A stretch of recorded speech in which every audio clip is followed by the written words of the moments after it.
መርዝ ጠጥተሽ ስትሰቃይ አድኝኝ ብለሽ ስትለምኚኝ ከዛ ምችን ዓለም በሞት ስትለያት ለማየት ምን ያክል እንደጓጓው ብታይ። ቆይ ምን እያደረገች ነው? ማንን ነው መመረዝ የፈለገችው?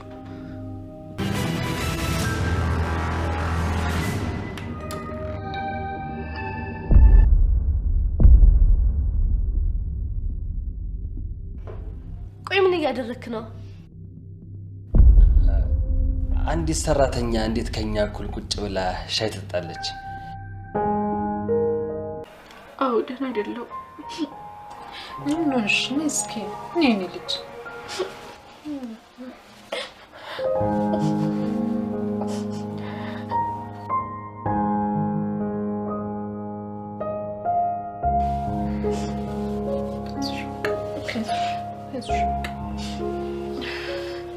በፊት ቃልን ሲከፋት ማጫወታትን ጨዋታ ማጫወት ይችላል።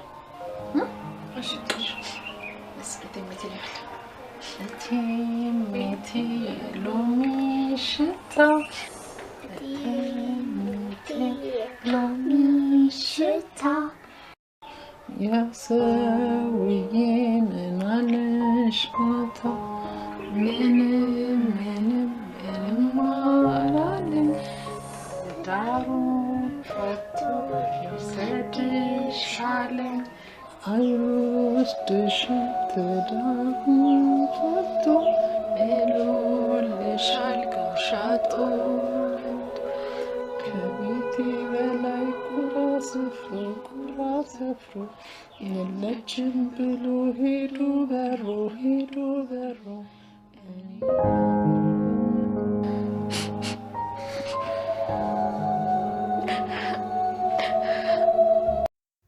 ሰላም ጤና ይስጥልኝ ውድ የአደራ ድራማ ቤተሰቦች እንዴት ናችሁልኝ? እንግዲህ ብሌን በክፍል 3 ላይ ብሌን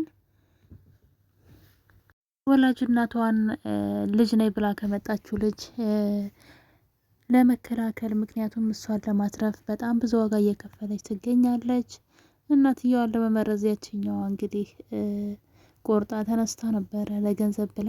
ነገር ግን ብሌን ይሄን ነገር እንድታደርግ እየፈቀደችላት አይደለም። ከስር ከስሯ እየተከተለች ደግሞ እንደ እድል ሆኖ ሁል ጊዜም ጥፋት ስታጠፋ ትደርስባታለች። የተንኮሏን ሁሌ ስለምታጋለጥባት ግን አንድ ቀን ሆን ብላ ከእናቷ ጋር ለማጣላት ስለፈለገች ምግቡን መርዛ ነገር ግን ለብሌን እንድታያት ካደረገች በኋላ ብሌን ዘወር ስትል ግን ምግቡን በመቀየር ለእናትየዋ ንጹህ ምግብ ታቀርብላታለች። ብሌን ደግሞ ምግቡ ሲመረዝ ስላየች ያኔ ግን በጣም ስለበዛ ነገሩ ምግቡ ልጅቷ እንደመረዘችው ትነግራታለች። ነገር ግን ልጅቷ ምግቡን አንስታ በመብላት የታለ የመረዝኩት ብላ ብሌንን ከእናቷ ከሰላም ጋራ እንድትጣላና ከቤት እንድታባረራት ወይም ደግሞ ከስራ እንድታባረራት ነበር ሀሳቧ። ነገር ግን ብሌን እናቷን ሰላምን ማለት ነው ያው እናቷ እንደሆነች ለእናትየዋም ልጅቷን ባያውቁም ማለት ነው እግሯ ስር ተደፍታ እኔ በጣም ብሩን ፈልገዋለሁ ብላ ትለምናትና ከስራ ትመልሳታለች። እንግዲህ በዚህ ሁኔታ ያሉ እንግዲህ እዛ ቤት እንድትገባ ያደረጋት የብሌን አጎት ወይም ደግሞ የሰላም ወንድሟ ማለት ነው አዲስ ልጅ ላይ ብላ የመጣችው ልጅ ሰላምን አሁን ላይ እንዳትገያት፣ ምክንያቱም ይሄ የመሰለ ቤት ገና በስሟ አላዞረችውም። ከሞቶች ደግሞ በስሟ ሳታዞረው አንቺ መውረሳችም፣ ስለዚህ እስክታዞረው ድረስ አትግደያት፣ ነገር ግን ብሌንን የሆነ ነገር አድርጊያት፣ እንደፈለገሽ አድርጊያት ይላታል። ስለዚህ ልጅቷ እንግዲህ ያደረገችው ነገር ቢኖር ምንድነው ቃልም በመጨረሻም እንግዲህ የቤት ተከራያቸውን ልጅ ትጠራውና ሻይን ጠጣ ትለዋለች። በዚህ መሀል ብሌንንም አብረን ቡናን ሻይ ላይ እንጠጣ በማለት ቤት ሻይ ታፈላና ብሌንሽ ስኳር አምጪ ብላ የብሌን ሻይ ውስጥ ቃል ማለት ነው ስኳር መድኃኒት ትጨምርበታለች። እናም በመጨረሻ እሷ መድኃኒት ስትጨምርበት ያ የጎረቤታቸው ተከራዩ ልጅ እንግዲህ በጣም ብዙ ሚስጥሮችን እያወቀ ነው። የብሌንንም እውነት ያወቀ ይመስለኛል። ሰላም እናቷ እንደሆነች እዛ ቤት ሰራተኛ ሆና ያለችው ልጅ ብሌን አሰሪዋ ራሷ እናቷ እንደሆነች እና አጎትየው ሆን ብሎ እሷን በመደበቅ ሌላ ልጅን ልጅሽ ናት ብሎ ቃልን እንዳመጣ ደርሶበታል ነገሩን። እናም እንግዲህ በር ላይ ድንገት ከቤት የደርሻ ልምጣ ብሎ ወደ ሳሎን ሲመለስ የብሌን ሻይ ላይ መድኃኒት ስጨምርበት አያት። በመጨረሻም ብሌን እንዴት ላድናት ብሎ ብሌንም ስኳሩን ይዛ ትመጣና ሻይውን እንዲጠጣ ትሰጣታለች።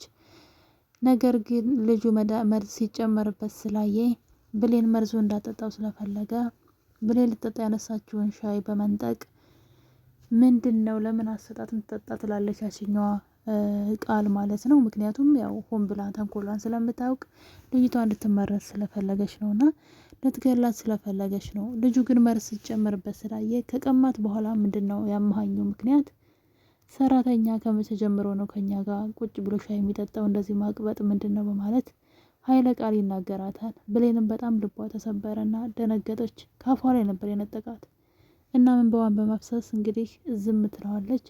ይህ አልበቃት ብሎ ጭራሽ የቤት ሰራተኛ ከመቼ ጀምሮ ነው ሳሎን ከአሰሪዎቹ ጋራ እንደዚህ የሚሆነው ኪችን ሄዳ ትጠጣ ይላታል። እናም በቃ ሻይውን ስጣትና ኪችን ሄዳ ትጠጣ ብትለውም እሱ ግን ሻይውን ተነስቶ መሬት ላይ ያፈሰውና ነይ አጽጂው ይላታል። ብሌን በጣም ተከፋች፣ አዘነችና ያንን ቤት አጽድታ እንግዲህ ከዛ ወጥታ ምኝታ ቤቷ ውስጥ ቁጭ ብላ ማልቀስ ትጀምራለች።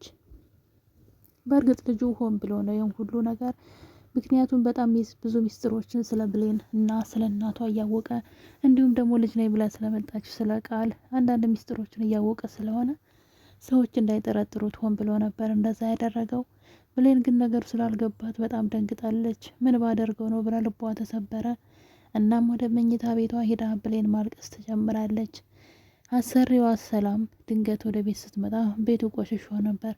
እናም የቲዳ ነው ብሌን ቤቱ እንደዚህ ቆሽሾው ስትናት እዛ መኝታ ቤቷ ሄዳ ቁጭ ብላለች አለች ትላለች ቃል። ብሌን ግን በጣም ስለተከፋች ነበር።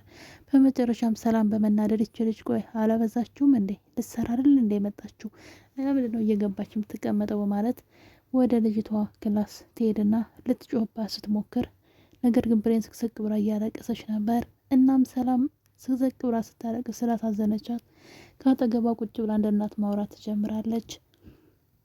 እናም እንግዲህ ቅፍ አድርጋ ጉያዋ ውስጥ በጣም በሚያሳዝን ሁኔታ ማለት ነው ልጇ እንደሆነች በደንብ እየገባት ነው። ያው እውነታውን ግን እንዴት ምክንያቱም ልቧ ላይ ያለችው ብሌን ሰራተኛዋን እንግዲህ እውነተኛ የምትወዳት ከልቧ ሰራተኛዋን ሆኗል።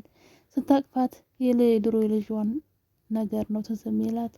እናም እንግዲህ አቅፋት እያለ ብሌንም ደስ አላት እናቷ መሰለቻት እና በመጨረሻም ልጅ እያለች ቃልዬን እማጫውታትን ጨዋታ ላጫውትሽ ብላ እንግዲህ ብሌንን ሰላም እየስታጫውታት ነበር እና በጣም በሚገርም ሁኔታ እናትና ልጅ ተግባብተዋል። በምንም ዙሪያ ይሁን በምንም ዙሪያ ማለት ነው።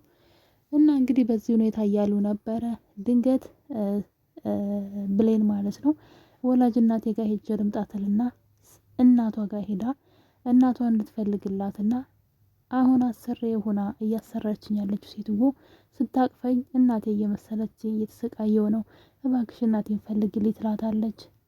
አሳዳጊዋም አንድ ቀን እንደዚህ ትኛለች ብዬ አስቤ አላቅም በጣም ነው የታዘብኩሽ እኔ እንደ እናት እንጂ እናትሽ እንዳልሆንኩ እንዲሰማሽ አድርጌ አላሳደግኩሽም ብትላትም እሷ ግን በቃ ውስጥ ሊያርፍ አልቻለም። ወላጅ እናቴ መኖር አለመኖሯ ለወቅት እባክሽ ፈልጊልኝ ስትላት አሳዳጊዋ ምሽ ብላ እንግዲህ እናቷን ፍለጋ ትገባለች። በመጨረሻም የብሌን እናት ለ10 ዓመት ከአረብ ሀገር ከቆየች በኋላ ወደ ሀገሯ ተመልሳ መገናኛ አካባቢ ቤት ገዝታ እንደምትኖር መረጃውን ትደርስበታለች። ይህን ነገር እንግዲህ የሰላም አሳዳጊ የብሌን አሳዳጊ ማለት ነው ይቅርታ ብሌን ጋር ትደውልና እናቷ እንደተገኘች ትነግራታለች እንኳን ደስ አለሽ ብላ። ብሌን ሳሎን ቤት እያጸዳች ስለነበረ ከጎኗ ቃል ቁጭ ብላ ነበር ሀሰተኛዋ ልጅ ማለት ነው። እናም እናቷ ደውላ እናትሽ ተገኝታለች እንደውም መገናኛ አካባቢ ቤት ገዝታ ከ10 ዓመት አረብ ሀገር ቆይታ መታ በህይወት አለች ትላታለች። እንደውም ብሌን የምትባል ልጅ አላያችሁም ወይ ያለች እየፈለገች ነበር አሉ እንኳን ደስ አለሽ ትላታለች። ይህን ነገር ቃል ካጠገቧ ቁጭ ብላ እየሰማች ስለነበር ቃል ትደነግጥና ወዲያው ወደ ክላሷ በመሄድ ልብሷን ማዘጋጀት ትጀምራለች። ምክንያቱም ደግሞ የብሌን እናት ማለት ሰላም ራሷ ስለሆነች እዛው መገናኛ እሷ ያለቻት ቦታ እንደነበረ እናቷ ቤት የገዛችው ብሌንም እኔም እኮ እዛ አካባቢ ነው ያለሁት ትላታለች። እና እንግዲህ በዚህ ሁኔታ እያሉ ቃል ወደ መኝታ ቤቷ በመሄድ የብሌን አጎት ጋር ትደውላለች፣ ወይም ደግሞ የሰላም ወንድም ጋር። ልጅቷ እውነቱን ደርሳበታለች፣ እናቷ ሰላም እንደሆነች ታውቃለች ብላ ስትለው አይ ቆይ ተረጋጊ እስክደውልልሽ ጠብቂ ይላታል። በመጨረሻም እንግዲህ አጎት ተብየው የሰላም ወንድሟ ማለት ነው ሂድና የብሌንን አሳዳጊ ቶሎ ግደላት ይለዋል። እንደለመደበት እንግዲህ ታሪኩ የብሌንን እናት ለመግደል አሳዳጊዋን ማለት ነው ወደ ቤታቸው ሄዶ አፍኖ እንግዲህ እያለ ነበር ድራማው ያለቀው።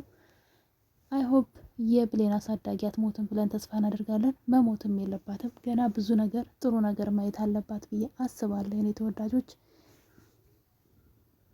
ነገር ግን የሰላም ወንድም ቶሎ ብላችሁ የብሌንን አሳዳጊ ግደሏት ሚስጥሩን ሳታወጣ ብለዋል። ብሌን ደግሞ እናቷ ቶሎ ነይና አብረን ወደ መገናኛ ሄደን እናትሽ ያለችበት ቦታ አገናኝሻለሁ ብላት እየከነፈች ወደ እናቷ ሄዳለች። በቀጣይ ምን ይፈጠር ይሆን?